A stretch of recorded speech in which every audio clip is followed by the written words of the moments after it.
we're guided, we're indoctrinated to be different, to believe that we have to be different in some way.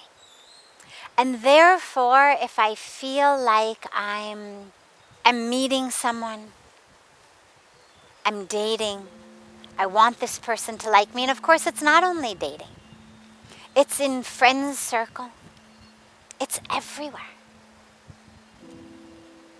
But I'm constantly told, you need to be different. I'm constantly told, who you are isn't good enough. And this is something that all of us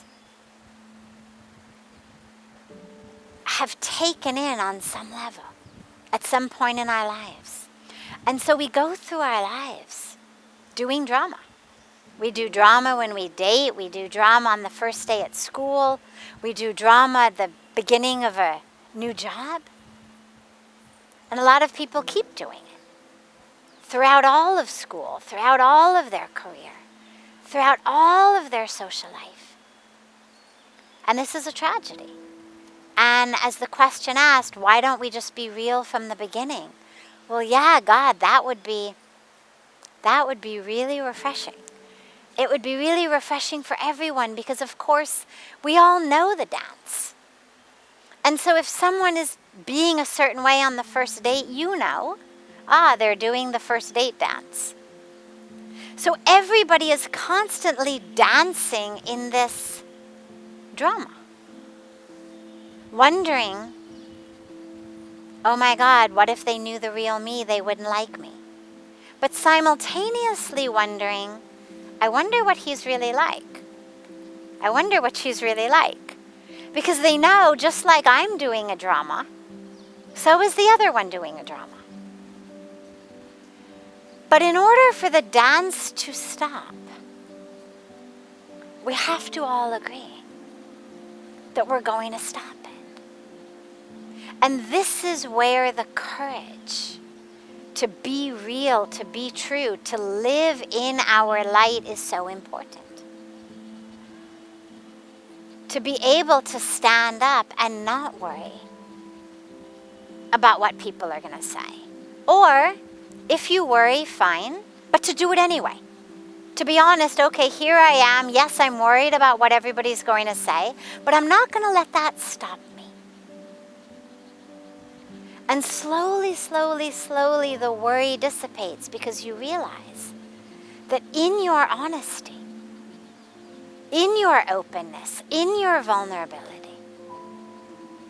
is actually where you find the people you want to spend your life with.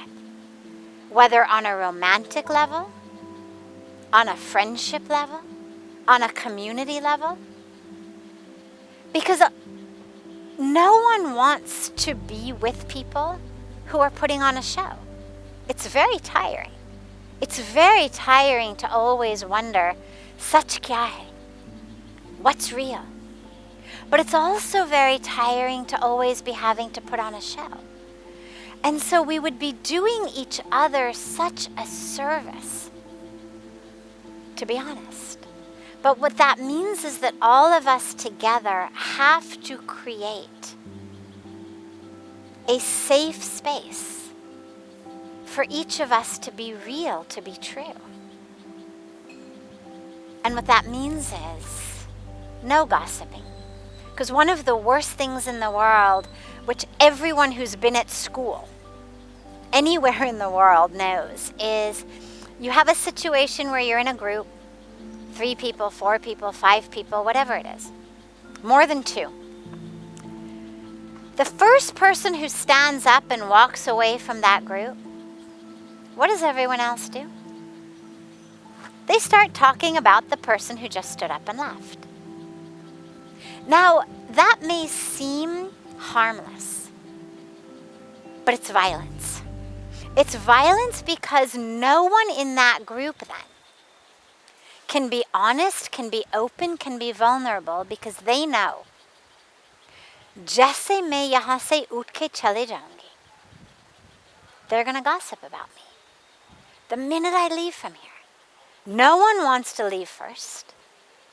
And everyone in that situation, and by the way, we talk about it in school, but it happens in our workplaces. It happens in community. It happens even more tragically in spiritual communities, in dressing rooms of yoga studios, in the line for chai at mandirs. So don't think that in spiritual communities we're free of it. We should be.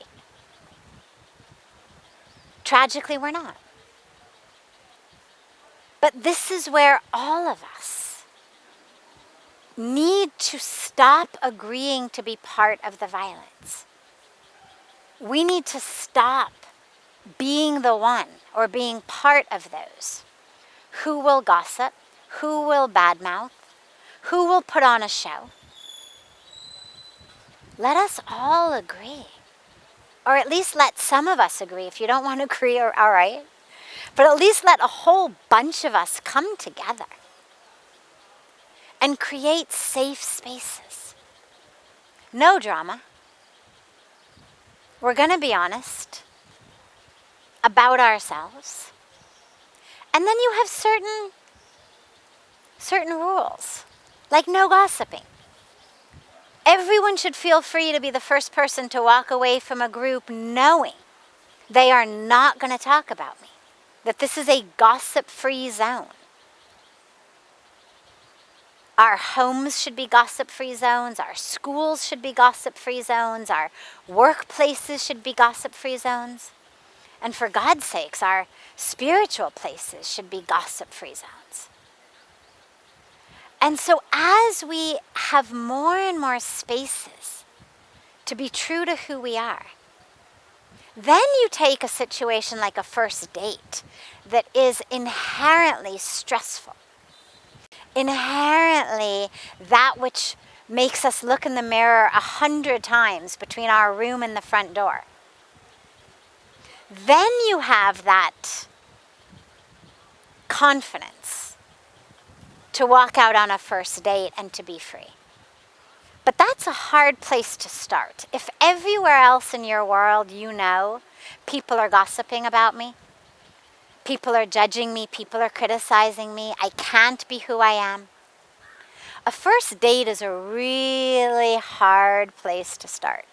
So rather than trying to set in new norms for first dates right off the bat, I would suggest that we set new norms for places that are a little less intimidating. Let's start there. Let's start in our communities. And then everyone will have the courage to know I can be open. I can be real. I can be vulnerable. And hey, guess what? People really like me.